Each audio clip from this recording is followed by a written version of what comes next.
نیت کے صاف ہونے اور ہر کام کو صرف اور صرف اللہ کی خاطر کرنے کے بارے میں، کیونکہ اللہ سبحانہ و تعالیٰ اس کام کو قبول نہیں کرتا، وہ عمل اللہ کے نزدیک کوئی اہمیت نہیں رکھتا جو اللہ کے لیے نہ کیا گیا ہو۔ لیکن ہم انسان ہیں، ہم سے غلطیاں ہوتی ہیں، اور قدم کی پھسلن سے زیادہ بعض اوقات سوچ کی پھسلن ہوتی ہے۔ سوچ میں کس وقت کیا چیز شامل ہو گئی، بعض اوقات انسان خود بھی اس سے آگاہ نہیں ہوتا۔ اسی لیے اللہ سبحانہ و تعالیٰ نے ہم پر رمضان کے روزے فرض کیے تاکہ ہمارے اندر تقویٰ پیدا ہو۔ تقویٰ انسان کے اندر ایک کانشیسنس پیدا کرتا ہے، شعور پیدا کرتا ہے، اور جب انسان کے اندر شعور آ جاتا ہے تو اسے اپنے گناہوں کا احساس بھی ہونے لگتا ہے، اسے اپنی غلطیوں پر ندامت بھی ہوتی ہے، اور انسان تو ہے ہی خطا کا پتلا، بھول چوک اس کے ساتھ ہے، ہر لمحہ کچھ نہ کچھ ہوتا ہی رہتا ہے۔ ایسے میں انسان کیا کرے؟ کیا گناہوں کا بوجھ اپنے اوپر لادتا رہے اور اس بوجھ کے تلے دبا رہے، اور پھر اس بوجھ کی وجہ سے طرح طرح کے ڈپریشن اور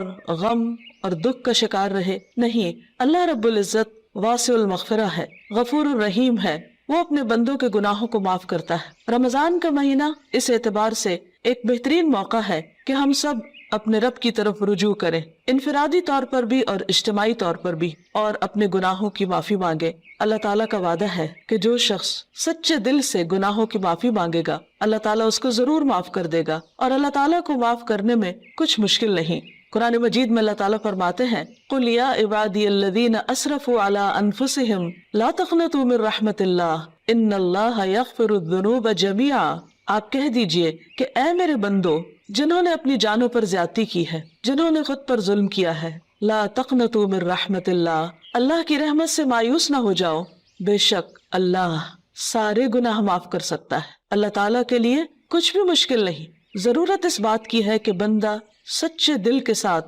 پورے اخلاص کے ساتھ اللہ تعالیٰ کی طرف رجوع کرے۔ ویسے تو رمضان بذات خود گناہوں کے کفارہ کا ذریعہ ہے۔ حدیث میں آتا ہے، نبی صلی اللہ علیہ وسلم نے فرمایا، وَرَمَضَانُ إِلَى رَمَضَانَ مُكَفِّرَاتٌ مَا بَيْنَهُنَّ إِذَا اجْتُنِبَتِ الْكَبَائِرُ۔ ایک رمضان دوسرے رمضان تک اپنے درمیان ہونے والے گناہوں کو مٹا دیتا ہے جبکہ کبیرہ گناہوں سے اجتناب کیا جائے۔ اسی طرح جب انسان ایمان اور احتساب کے ساتھ روزہ رکھتا ہے، وہ بھی اس کے گناہوں کی بخشش کا ذریعہ بنتا ہے، راتوں کا قیام بھی بخشش کا ذریعہ بنتا ہے۔ لیکن اس کے ساتھ ساتھ انسان کو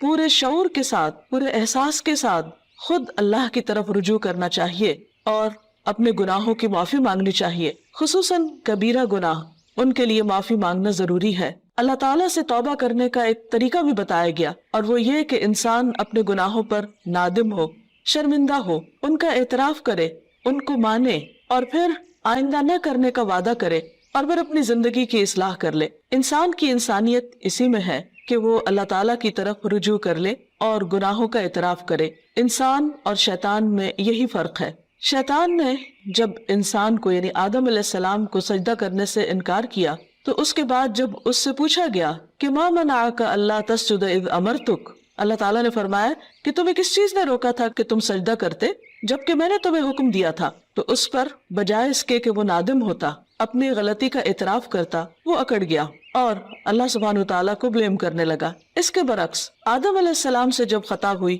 اور وہ بھول کر جنت کا وہ پھل کھا بیٹھے جس کے کھانے سے ان کو روکا گیا تھا، تو جب انہیں اپنی اس بات کا احساس ہوا کہ انہوں نے درست نہیں کیا اور ان سے جنت کا لباس اتروا لیا گیا، تو وہ فوراً اپنے رب کی طرف پلٹے اور انہوں نے اعتراف کیا اور دعا کی، ربنا ظلمنا انفسنا وان لم تغفر لنا وترحمنا لنکونن من الخاسرین، کہ اے ہمارے رب، ہم نے اپنی جانوں پر ظلم کیا اور اگر تو نے ہمیں معاف نہ کیا اور ہم پر رحم نہ کیا تو ہم ضرور نقصان اٹھانے والے ہو جائیں گے۔ گویا انسان غلطی تو کرتا ہے، لیکن اگر وہ رب کی طرف پلٹتا نہیں اور رب اس پر رحمت نہیں فرماتا تو پھر انسان کا کوئی ٹھکانہ نہیں۔ روزے کی حالت میں انسان کو اپنے آپ کا جائزہ لینے کا موقع ملتا ہے، کیونکہ بہت سی مصروفیات اور مشغولیات سے، خصوصاً کھانے پینے کی مشغولیت سے فراغت پانے کے بعد جب روزے کی حالت میں، بھوک کی حالت میں اس کو اپنا محاسبہ اور اپنا جائزہ لینے کا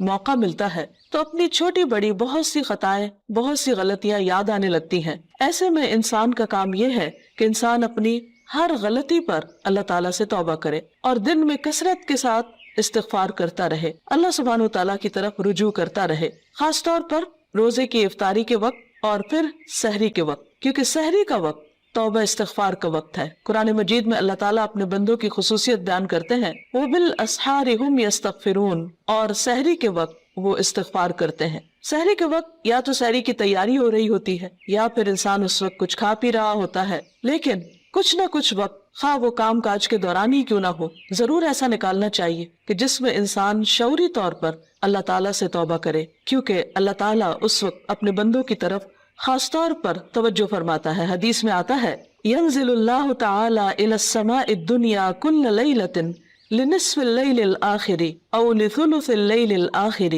فيقول من ذا الذي يدعوني فأستجيب له من ذا الذي يسألني فأعطيه من ذا الذي يستغفرني فأغفر له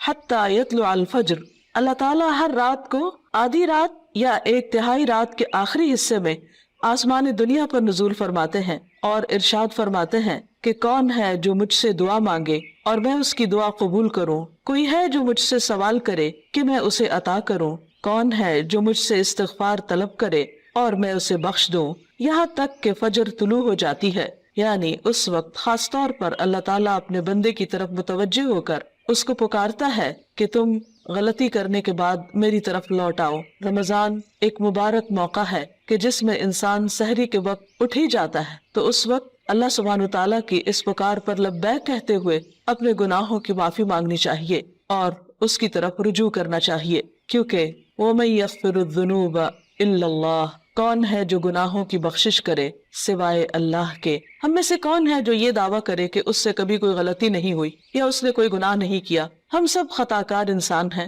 اور ہم سے غلطیاں ہوتی ہیں، لیکن غلطی پر توبہ کرنا اور غلطی پر شرمندہ ہونا انسان کی فطرت میں ہے۔ اگر انسان اس فطرت کو مسخ نہ کر دے تو جو ہی کوئی گناہ ہوتا ہے انسان کا ضمیر فوراً ہی اسے آگاہ کرتا ہے کہ تم سے غلطی ہوئی ہے اور انسان اپنے رب کی طرف پلٹنا چاہتا ہے، لیکن بعض اوقات انسان کا نفس اس کو دھوکہ بھی دے جاتا ہے اور بجائے اس کے کہ انسان غلطی کا اعتراف کرے، انسان اپنی غلطی پہ پردہ ڈالنے لگتا ہے، اس کو جسٹیفائی کرنے لگتا ہے اور پھر غلطی پہ غلطی کیے چلے جاتا ہے۔ کیونکہ ہوتا یہ ہے کہ جب انسان ایک گناہ کر لیتا ہے، اللہ کی ایک حرمت کو پامال کرتا ہے، اللہ تعالیٰ کی ایک نافرمانی کرتا ہے، تو پھر اس کے بعد اس کی جھجک ختم ہو جاتی، اس کی حیا ختم ہو جاتی، پھر وہ دوسرے گناہ کے لیے دلیر ہو جاتا ہے اور پھر گناہوں کا سلسلہ چل پڑتا ہے۔ اور اگر انسان توبہ نہیں کرتا تو وہ ایک سیاہ نقطہ جو دل پر لگتا ہے ایک گناہ کی وجہ سے، وہ نقطہ پھیلنے لگتا ہے حتیٰ کہ گناہوں کے ساتھ پورا دل سیاہ ہو جاتا ہے اور پھر انسان کے اندر سے احساس بھی ختم ہو جاتا ہے۔ اس کے باوجود انسان کو مایوس نہیں ہونا چاہیے۔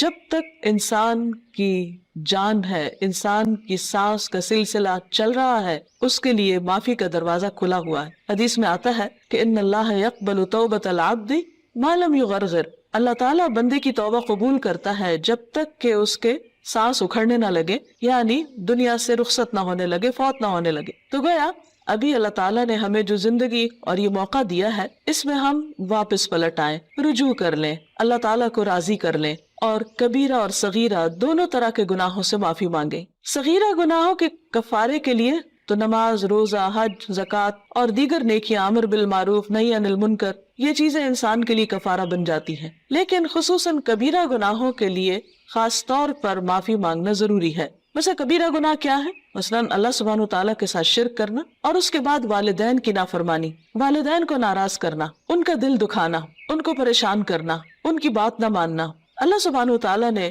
ایک نہیں کئی بار اپنے حق کے بعد انسانوں میں سے سب سے پہلا حق جس کا بتایا وہ والدین ہے، اور اللہ تعالیٰ کی رضامندی والد کی رضامندی میں ہے اور اللہ تعالیٰ کی ناراضگی والدین کی ناراضگی میں ہے۔ والدین کو ناراض کرنا کبیرہ گناہ ہے، اور اگر انسان کی وفات اس حال میں ہو جاتی تو اس وقت تک معافی نہیں ہوگی جب تک کہ والدین معاف نہ کر دیں۔ حقوق و لباد کے سلسلے میں جو بھی حق تلفی ہوتی، خواہ والدین کی نافرمانی یا کسی اور کی، یہ بات یاد رہے کہ انسان کو اس وقت صرف اللہ تعالیٰ سے ہی نہیں، بندوں سے بھی معافی مانگنی ہوگی، یعنی بندوں کو بھی راضی کرنا ہوگا۔ والدین کے بعد باقی رشتہ دار، دوست احباب اور انسانوں میں سے کسی انسان پر بھی اگر کوئی ظلم یا زیادتی ہوئی ہو تو اس کے لیے توبہ استغفار اور اس کے ساتھ ساتھ اس بندے سے معافی مانگنا بھی ضروری ہے۔ اسی طرح زبان کے بہت سے گناہ کبیرہ گناہ ہے، مثلاً جھوٹ بولنا۔ اسی طرح غیبت، اور غیبت کیا ہے؟ کسی مسلمان بھائی کی پیٹھ پیچھے اس کی برائی کرنا، کسی پہ جھوٹا الزام لگانا، کسی کو تانا دینا، کسی کے بارے میں بدگمانی کرنا، کسی کا مذاق اڑانا، نقلیں اتارنا، یہ سب دوسروں کا دل توڑنے والی باتیں، یہ تہذیب کے دائرے سے نکلی ہوئی حرکتیں، اور ہمارا دین ان چیزوں کی قطعاً ہمیں اجازت نہیں دیتا۔ کسی کے ساتھ اختلاف کا ہو جانا، کسی کی بات کو ناپسند کرنا، یہ ہر انسان کا حق ہے، لیکن یہ سب کچھ دلیل کی بنا پر ہونا چاہیے، محض جذبات کی بنا پر نہیں، کہ ہم اگر کسی سے اختلاف کرتے ہیں تو پھر ہم اپنے لیے اس بات کو جائز کر لیں کہ جیسے چاہیں پھر اس کے ساتھ معاملہ کریں، یا جیسے چاہیں اس پر الزام تراشی کریں، اور پھر اس کے بعد خود کو سچا ثابت کر کے یا اپنے آپ کو مطمئن کر لیں، تو یہ بات جائز نہ ہوگی، یہ کافی نہ ہوگی۔ انسان کے لیے خود اس کا سب سے بڑا دشمن اس کا اپنا نفس ہے، اور انسان بعض اوقات باہر کے دشمن کو پہچان لیتا ہے لیکن اندر کے دشمن کو نہیں پہچانتا، جب وہ انسان کو غلطی پر تھپکیاں دے کر سلا دیتا ہے، یا اس کو مطمئن کر دیتا ہے، یا پھر اسے صرف دوسروں کے عیب دکھاتا رہتا ہے اور اپنے عیب بھلوا دیتا ہے۔ اس لیے بہت ضروری ہے کہ ہم ان تمام گناہوں، خواہ وہ جسم سے تعلق رکھتے ہوں، خواہ وہ دل سے تعلق رکھتے ہوں، خواہ وہ زبان سے تعلق رکھتے ہوں، ان تمام گناہوں پر نمبر 1 شرمندگی کا اظہار کریں، نمبر 2 ان کا اعتراف کریں، نمبر 3 آئندہ نہ کرنے کا وعدہ کریں، اور نمبر 4 اللہ رب العزت سے دعا کریں کہ وہ ان گناہوں کو ڈھانپ دے، ان کو ہمارے نامہ اعمال سے مٹا دے، اور ہماری توبہ کی وجہ سے ان گناہوں کو بھی ہماری نیکیوں میں بدل دے، کیونکہ اللہ تعالیٰ کے لیے کچھ بھی مشکل نہیں۔ قرآن مجید میں آتا ہے وَهُوَ الَّذِي يَقْبَلُ التَّوْبَةَ عَنْ عِبَادِهِ، وہ اللہ ہی تو ہے جو بندوں سے توبہ قبول کرتا ہے اور اس کو پسند کرتا ہے کہ بندے اللہ کی طرف رجوع کریں۔ وَيَعْفُو عَنِ السَّيِّئَاتِ، اور وہ خطاؤں سے یعنی صغیرہ گناہوں سے درگزر کرتا ہے۔ وَيَعْلَمُ مَا تَفْعَلُونَ، اور وہ جانتا ہے جو کچھ بھی تم کرتے ہو، یعنی ہمارا کوئی بھی عمل خواہ وہ چھوٹا ہو یا بڑا، تنہائی میں کیا ہو یا سب کے سامنے، اللہ سے تو چھپا ہوا نہیں، پھر اس کے فرشتے لکھ بھی رہے ہیں۔ اس لیے بہت ضروری ہے کہ اللہ کے حضور حاضر ہونے سے پہلے ہی ہم اپنے ان گناہوں کو اپنے نامہ اعمال سے اپنے آنسوؤں کے ساتھ دھو ڈالیں، اور عجز و انکساری کے ساتھ اللہ کے حضور جھکیں، اور زبان سے بھی استغفار کرتے رہیں، اور اس کے لیے خاص طور پر استغفر اللہ، اللہم اغفر لی اور استغفار کی دیگر دعائیں پڑھنا بھی فائدہ مند ہے۔ اللہ تعالی ہمیں عمل کی توفیق عطا فرمائے۔ وآخر دعوانا ان الحمد للہ رب العالمین۔